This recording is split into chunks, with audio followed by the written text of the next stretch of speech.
There is a question that spans centuries, civilizations, and human ambitions. A question so powerful that it separates destinies, builds empires, and also destroys dreams. A question that almost no one dares to face head-on because it demands more than sincerity.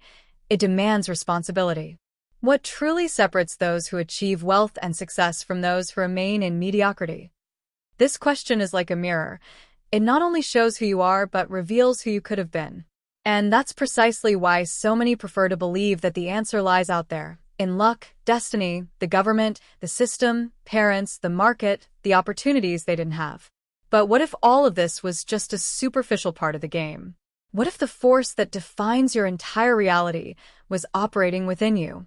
What if the results in your life were merely delayed reflections of the way you think, feel, act, and most importantly, talk to God? Most people have learned that talking to God is about asking, and often asking for too little, asking to survive, to not lack, to not fall. But few have understood that true dialogue with the Creator is not supplication, it is creation. It is not fear, it is command. It is not anxiety, it is alignment. Napoleon Hill knew this when he wrote his greatest teachings. He saw the human mind not as a repository of random thoughts, but as a spiritual instrument, a transmission tower capable of influencing matter, circumstances, paths, and even the right people. Hill wasn't just telling you to believe. He was telling you to become, to change your vibration, your inner dialogue, your deep certainty.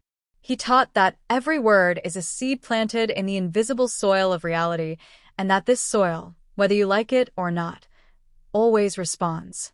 But before we talk about creating realities, we need to look at the beginning, the silent conflict that defines the destiny of most people. The invisible conflict.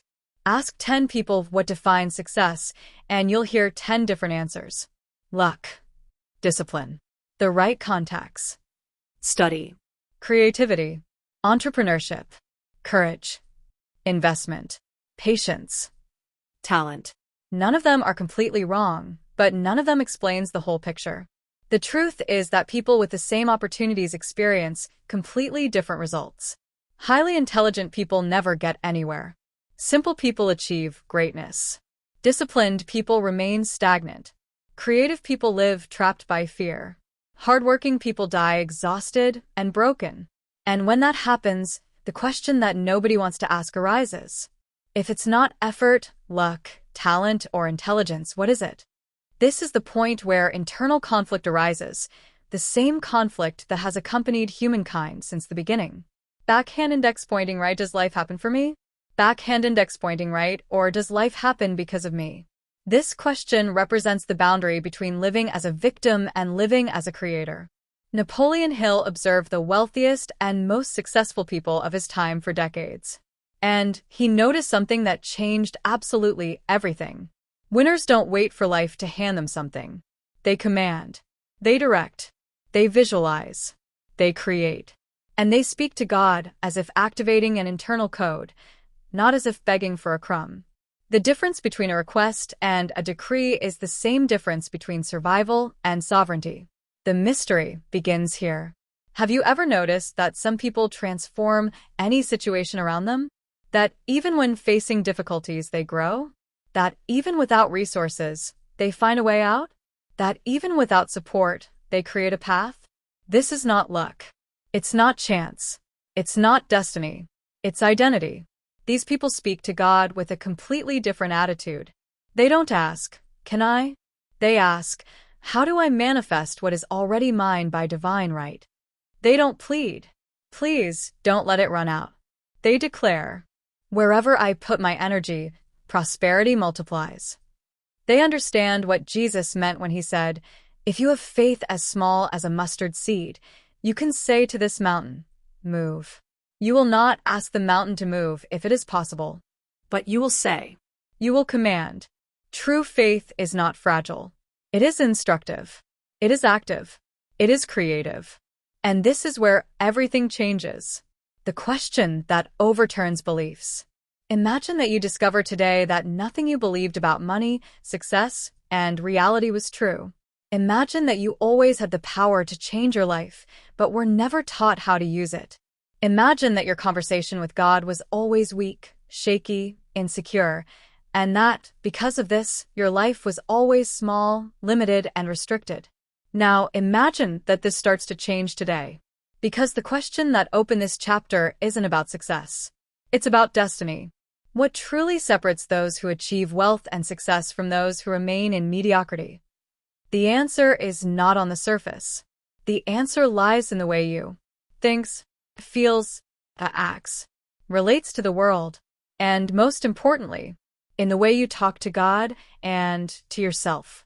While most use the word as a lament, the Creator designed it as a tool, as architecture, as strength.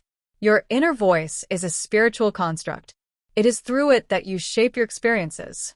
It is through it that you open or close doors. It is through it that you activate or silence your divine heritage as a co-creator. And here's the shocking fact. It's not God who changes your life. It's you who changes the way you talk to Him. And when you change your vibration, everything around you changes too. What if everything you believe about money and success is wrong? What if your current life is just a distorted result of poor, fearful, or unconscious internal dialogue? What if you discover that you never lacked power, only clarity? If this is true, then what you thought was reality may never have been real. And in the next chapter, you'll discover how success changes the way you see the world and how the world responds immediately to that change. Before we continue, subscribe to the channel and turn on notifications so you don't miss the next chapters of this successful journey. Comment below where you're watching from. There is a specific moment in the lives of those who reach the top, an almost imperceptible instant, but capable of redefining everything, the moment they see the world from above for the first time. And from then on, they can never look at life in the same way again. Success isn't just about having money or status. Success is an experience. It's a state of mind. It's a frequency. It's a new lens that changes how you interpret every detail of your existence. The truth is simple and brutal. When you change internally, the external world has no choice but to reorganize itself. And that's exactly what differentiates extraordinary people from ordinary ones. The new reality. When someone truly rises to prominence, the first changes don't appear in their bank statement. They appear in their gaze, in their posture, in the way they breathe, think, decide, feel, and act. Success creates a new reality even before it physically manifests. And this reality has three powerful facets. 1. Decisions become clearer. When you live in survival mode, every decision seems risky. The mind gets trapped in fear. Everything seems like a big labyrinth. But when you access the state of creation, the same state that Napoleon Hill called clarity of purpose, decisions cease to be threats and become tools. Doubt weakens. Courage strengthens. Instinct is refined. And life responds. 2. Freedom becomes a necessity, not a dream. When someone experiences true freedom, freedom of time, of choice, of expression, of movement, that person never again accepts a small life. They understand that they have come into contact with something divine, the possibility of living the life they were born to live. This feeling is impossible to ignore. It's addictive, transformative, irreversible. 3. Relationships change automatically. Not because you want to, but because your vibration has changed. Some people approach because they recognize its light. Others distance themselves because they can't handle it. And that's okay. It's part of the process. Because success doesn't just transform your reality, it filters your reality. And it all begins when you enter the experience of inner success, the kind that is born before external victory. True stories. The beginning is always invisible. Every great artist, entrepreneur, or creator started from the same point, the invisible. That phase where nobody believes, nobody sees, nobody supports. The phase where external reality doesn't yet reflect the greatness that is already forming within the person. Walt Disney. Before building an empire, Walt heard that he didn't have enough creativity. He was fired from a newspaper for lack of imagination. If he had believed those words, the world would never have known Mickey Mouse, Disneyland, or the concept of dreams come true. Disney didn't just create movies. He created worlds. And it all started with an inside vision that no one else could see except him. Steve Jobs. Jobs was fired from his own company, publicly humiliated. And yet, he came back bigger. Because, in his mind, failure wasn't destiny. It was fuel. He didn't build computers. He built a way of life. And that way of life began long before Apple was reborn. Picasso. Picasso redefined art because he had the courage to see the world from a completely different angle. He didn't copy reality. He distorted it, and, in distorting it, revealed deeper truths. They all had something in common. They didn't wait for the world to believe in them before they started believing in themselves. They spoke to God, each in their own way, with the same energy of those who know they were created to create, not to shrink back. The conflict of strategies. When we talk about success, many people imagine there is only one path: to invest, to undertake, to study, to innovate, to create art, to work hard. But the truth is that success doesn't depend on the path. It depends on who is operating the path. This is the part that few people understand. A fearful person can invest and still lose. A confused person can start a business and still fail. A person lacking clarity can work hard and still remain poor. Success lies not in the method. It lies in the mental state of the person applying the method. And here the conflict arises. Should I invest? Start a business? Create something? Study? Take a risk? Or should I choose security, stability, and the familiar? Every person who undergoes transformation must confront this dilemma. And what separates a right decision from a wrong one is not its content. It is the consciousness that makes the decision. That is why Napoleon Hill said, "Thoughts are things." A mind dominated by fear creates mediocre results.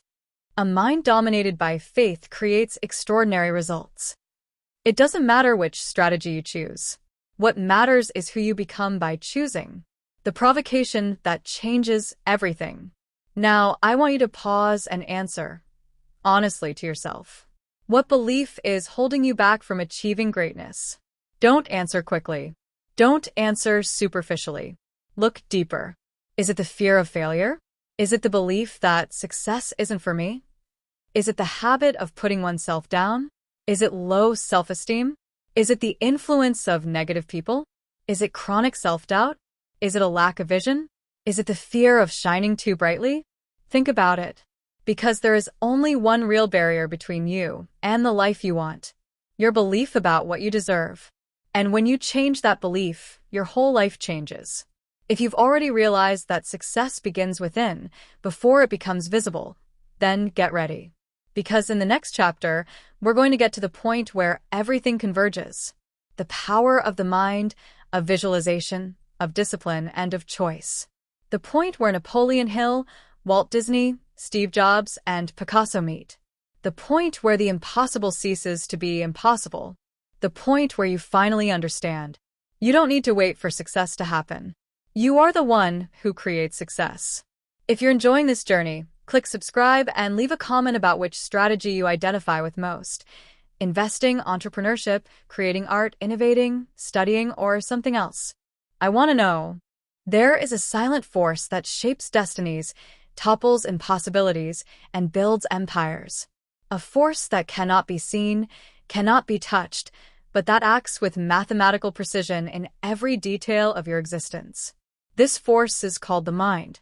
And what differentiates people who create extraordinary lives from those who remain trapped in repetitive routines, old fears, and small realities is simple. The way each one uses their own mind. But here's the truth that almost no one dares to face. The mind is not just an instrument.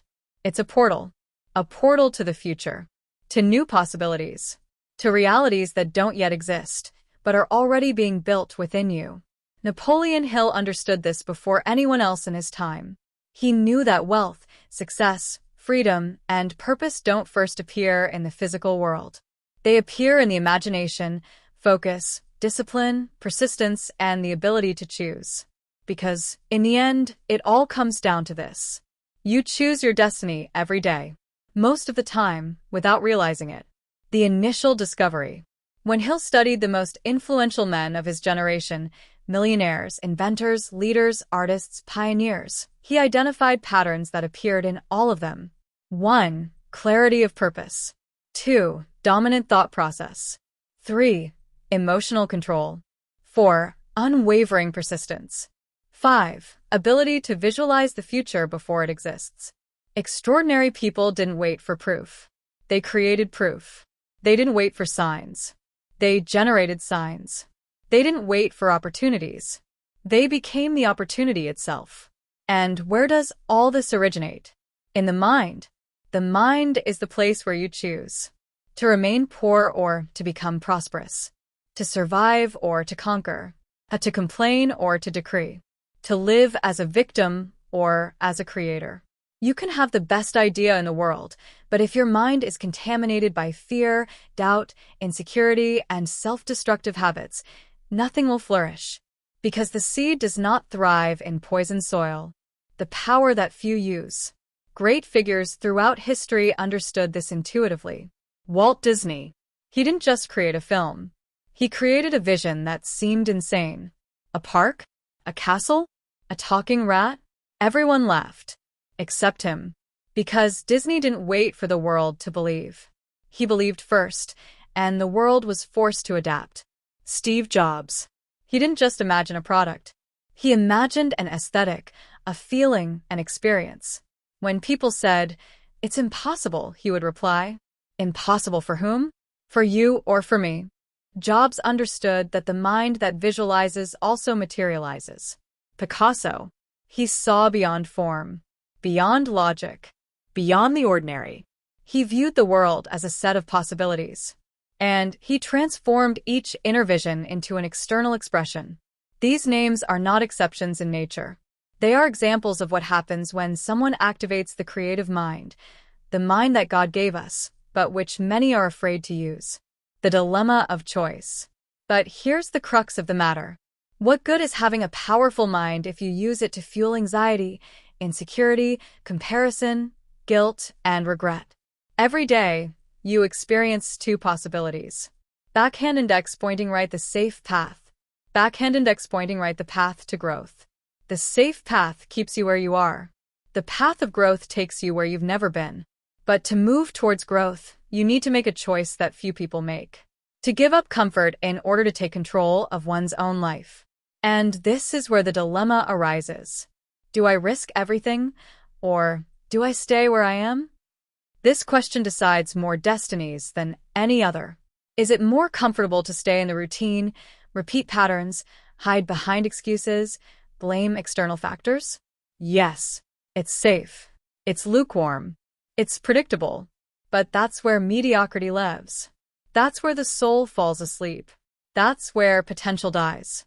And why do so many choose this path? Because the human mind, when untrained, prefers stability to greatness. It prefers the known to the extraordinary. It prefers familiar pain to liberating risk. The mind as architect of reality. Your mind is like a projector. It doesn't show the world as it is. It shows the world as you are. If you believe success is difficult, it will be difficult. If you believe you don't deserve to prosper, you won't prosper. If you believe life is unfair, you will find injustice everywhere. If you believe God created you small, you will live small.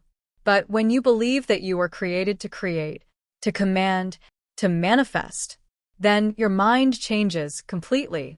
And when the mind changes, everything else must follow. There are no exceptions. The sacrifice that almost nobody wants to make. All growth requires pain. Not the pain of loss, but the pain of transformation. You will need to sacrifice old fears, inherited beliefs, mental limitations, toxic relationships, destructive habits, self-sabotaging behaviors, older versions of yourself. And this sacrifice is frightening because it means killing the old so that the new can be born. But here's the secret. You're not losing anything. You're setting yourself free. Greatness is never found on the easy path. It lies on the path of conscious choice. And that's a choice you make every day. the connection with the divine. When you change your mind, you're not just changing thoughts. You're connecting to the divine code, the creative energy, the force that transforms intention into reality. Speaking with God isn't about opening your mouth. It's about opening your mind. It's about opening your heart. It's about opening your vision.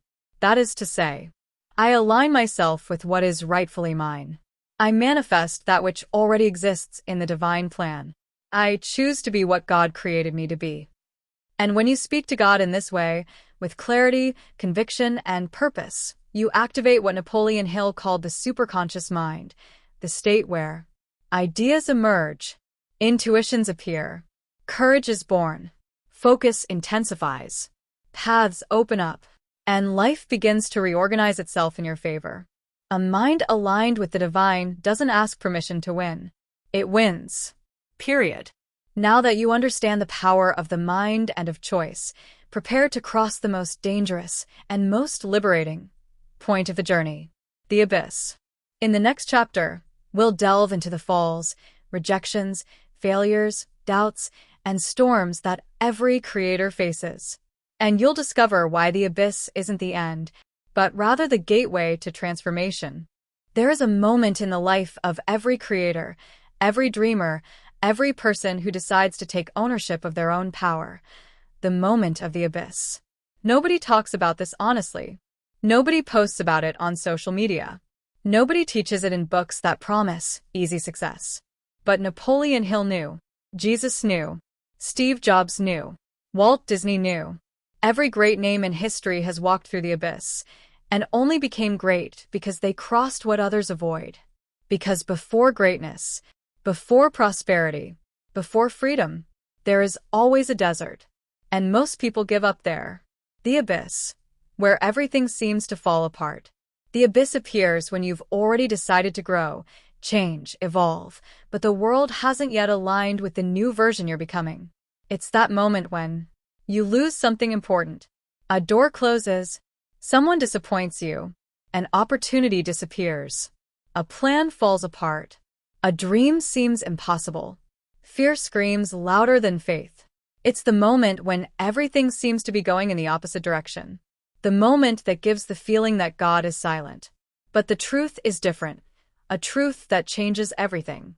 The abyss is not a punishment. It's a transition. It's a test. It's a cleansing. It's the interval between who you were and who you will be. The abyss only exists to separate those who ask from those who decree, those who desire from those who choose, those who dream from those who manifest.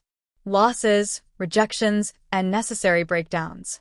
Napoleon Hill experienced numerous failures before writing his most transformative book. Walt Disney went bankrupt twice. Steve Jobs was ousted from his own company. Oprah was rejected by major networks. Why? Because the abyss is the place where God asks you, do you really want what you say you want?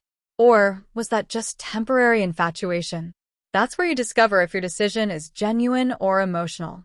If the vision is solid or merely beautiful. If your mind is connected to purpose or to ego. The pain of the abyss is the pain of growth. Just as muscles tear before they get stronger, the soul expands before it soars. The moral dilemma, to risk and lose, or to remain and wither. When the abyss appears, you find yourself at a crucial fork in the road. Backhand index pointing right, risk everything and lose it all. Or backhand index pointing right, stay in your comfort zone and lose yourself. Most people choose the second option. Out of fear, out of insecurity, out of habit, out of conditioning, out of listening more to the world than to their own soul. But those who choose the first path, the path of courage, truth, and expansion, discover something that completely changes their lives. Even when you lose, you win. Even when something ends, something begins. Even when everything falls apart, God is building something greater. The brave understand. The abyss is not the end. It is the gateway. The abyss reveals the truth about you. In the abyss you discover the strength you didn't know you had, the faith you had never used, the courage that was dormant, the focus that was hidden, the identity that was buried by fear, doubt, and conditioning. It's easy to have faith when everything is going well. It's easy to be disciplined when life is aligned. It's easy to believe when the signs are positive. But the faith that creates realities, the faith that manifests, the faith that converses with God as co-creator, this faith is born in silence, in the fall, in the darkness, in the moment when you look around and see only uncertainty, and yet you refuse to back down. Because those who have vision don't need guarantees. They don't need evidence. They don't need proof. Those with vision understand. The invisible comes before the visible. Synthesis of ideas. Reason plus emotion plus creativity plus discipline. When you cross the chasm, you begin to understand that success is not just mental strength. It's not just positive emotion. It's not just spiritual faith. It's not just logical strategy. Success is the alignment between 1. Reason, which guides you with strategy. The analytical mind that draws up plans, calculates risks, and organizes paths. 2. Emotion, that drives you with intensity. The inner flame that moves you, inspires you, and keeps you committed. 3. Creativity, which opens invisible doors. The ability to see possibilities where others see limits. 4. Discipline, which sustains everything when enthusiasm fades. The strength that makes you keep going, even when no one is watching. When these 4 forces align, you become unstoppable. Life has no choice but to obey. Because your mind, your heart, your energy, and your actions are all speaking the same language. This is true spiritual engineering.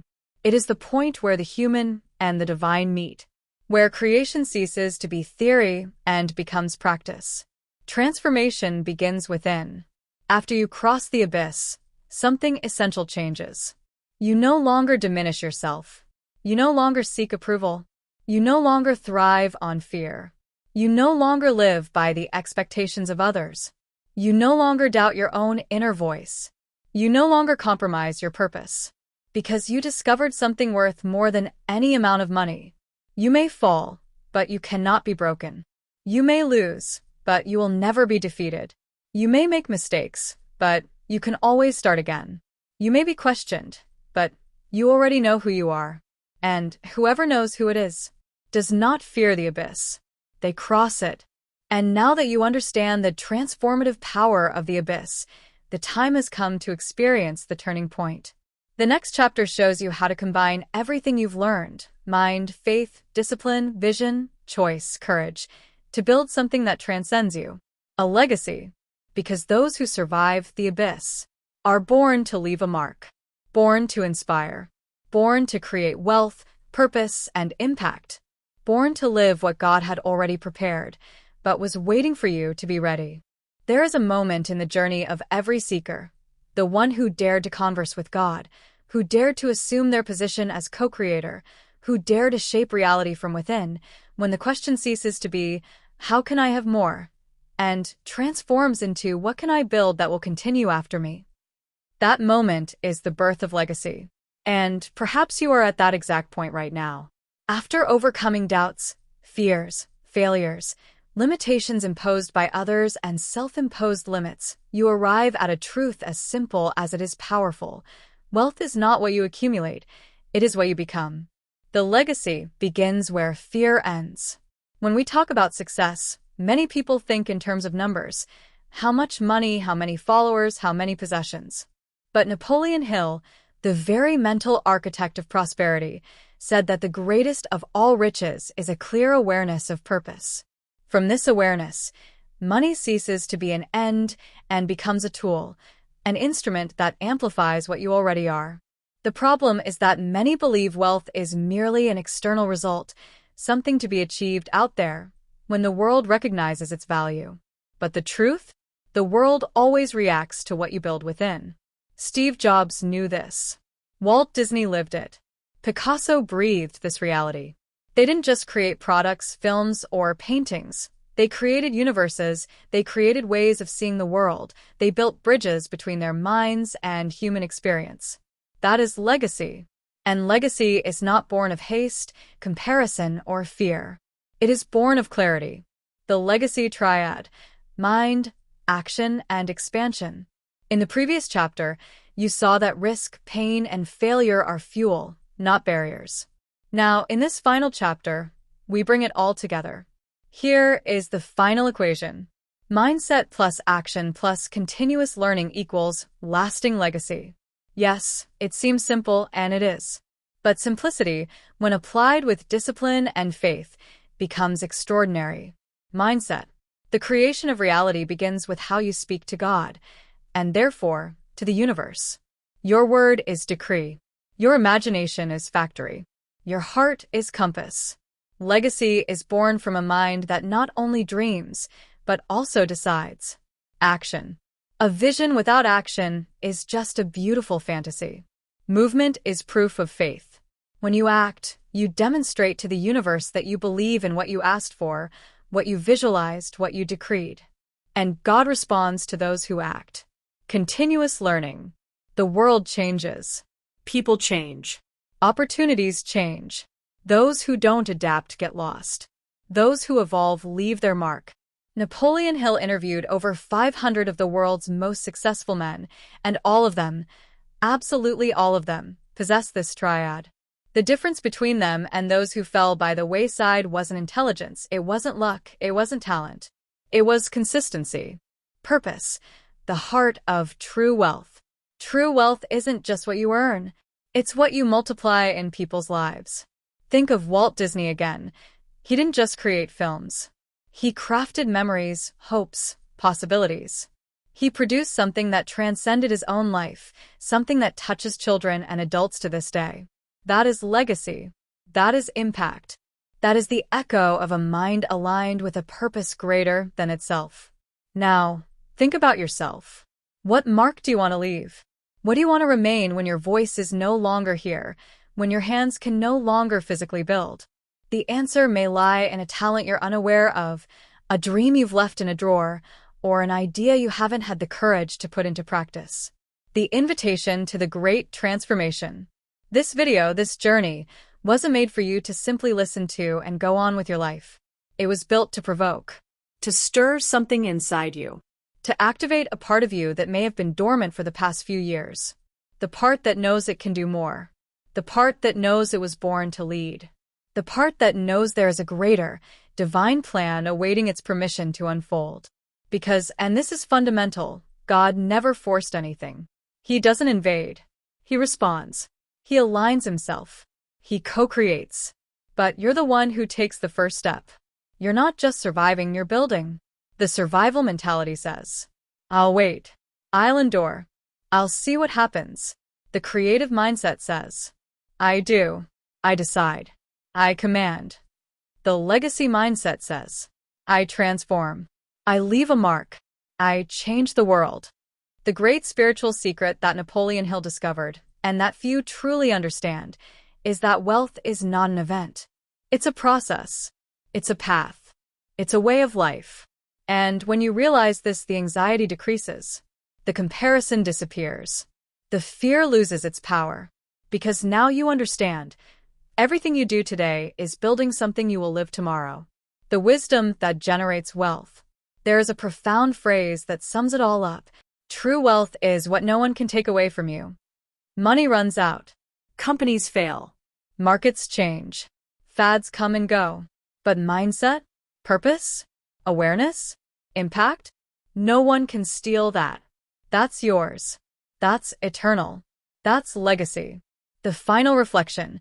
The world awaits your great work. Now, take a deep breath. You've made it this far. You've journeyed through the 5 chapters. You've seen the inner, outer, emotional, and spiritual journey. You've discovered tools, secrets, stories, and possibilities. But all of this only has value if you ask the most important question of all. What am I going to do with this knowledge from today onwards? Will you go back to your routine as if nothing happened? Or will you assume the role that has always been yours?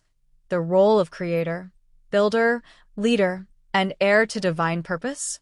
The universe is waiting for your decision. God is waiting for your word. Your future is waiting for your command. And this is the moment. If this journey awakens something within you, if it opened your eyes to a new level of awareness, if it showed you that wealth is much more than money, So subscribe to the channel now, turn on notifications, and share this message with someone who needs to take the next step towards their own wealth, purpose, and growth. Your legacy begins today, and the whole world is about to feel the impact of it. Glowing star.